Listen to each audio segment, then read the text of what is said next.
एक ऐसा स्नाइपर जो अपने देश के लिए सब कुछ कुर्बान कर चुका था। लेकिन जब उसी देश ने उसे गद्दार बना दिया तो उसने कसम खाई, अब न्याय नहीं, बदला होगा। दोस्तों, आज हम समझाने जा रहे हैं शूटर की कहानी, जहां एक आदमी पूरे सिस्टम से अकेले भिड़ जाता है। कहानी शुरू होती है इथियोपिया की पहाड़ियों में, जहां बॉबली स्वैगर, मार्क वालबर्ग और उसका साथी डोनी फेन अमेरिकी फोर्स के लिए स्नाइपर कवर दे रहे होते हैं। दूर नीचे एक दुश्मन ट्रक अमेरिकी कॉन्वॉय पर हमला करता है। स्वैगर एक ही गोली में दोनों दुश्मनों को मार देता है, लेकिन तभी पूरी दुश्मन फौज उन पर टूट पड़ती है। दोनों मिलकर दर्जनों दुश्मनों को खत्म कर देते हैं, मगर कमांडर उन्हें वही छोड़ देता है, क्योंकि अमेरिका उस मिशन को मानता ही नहीं था। हेलीकॉप्टर से फायरिंग शुरू होती है।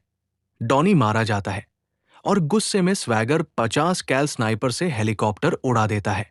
सीन धुएं में डूब जाता है और वहीं से शुरू होती है उसकी तन्हाई की जिंदगी। 3 साल बाद स्वैगर पहाड़ों में अकेला रहता है। लंबी दाढ़ी, कोई साथी नहीं, सिर्फ उसका डॉग जो उसके लिए फ्रिज से बियर निकाल आता है। वो खबरों में देखता है कि दुनिया कैसे झूठ और लालच में डूबी है। तभी एक दिन उसके पास आता है कर्नल इसाक जॉनसन, डैनी ग्लावर।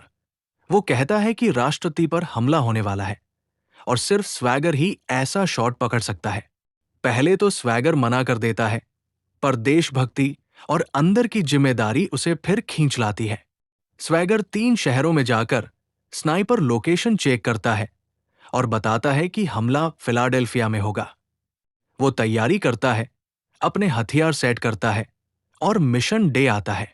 वो जॉनसन और टीम के साथ बिल्डिंग में है, राष्ट्रपति भाषण देने आते हैं, पर तभी गोली चलती है और राष्ट्रपति नहीं, इथियोपियन आर्चबिशप मर जाता है।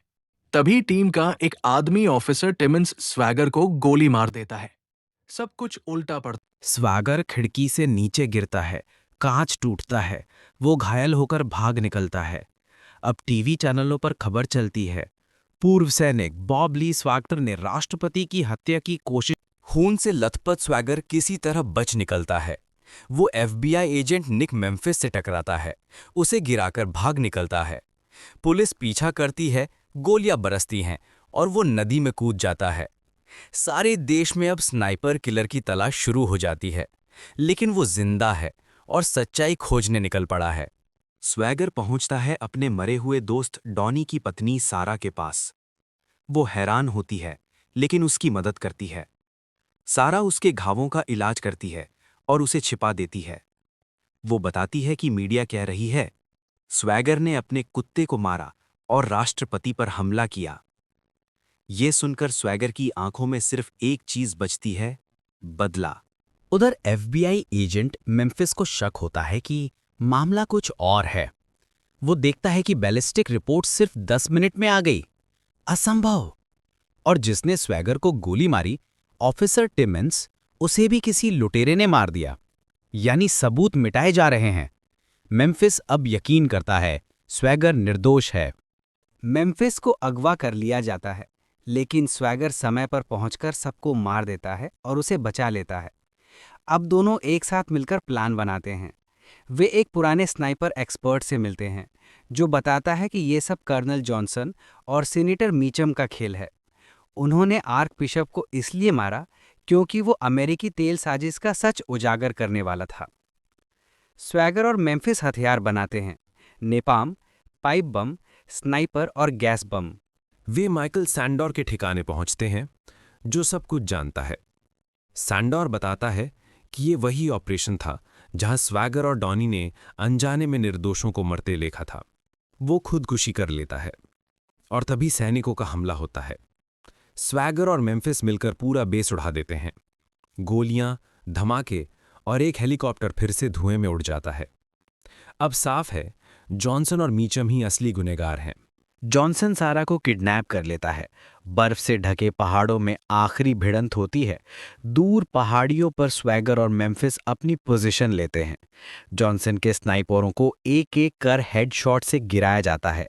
मेम्फिस सामने चलता है ताकि सबका ध्यान उधर रहे। स्वैगर दूर से पेन के हाथ पैर उड़ा देता है। सारा उठाती है पिस्टल और पेन को खत्म कर देती है। एफबीआई पहुंचती है, सब गिरफ्तार। मेम्फिस और स्वैगर सारा को आजाद कराते हैं। कुछ दिन बाद स्वैगर कोर्ट में अपनी राइफल दिखाता है।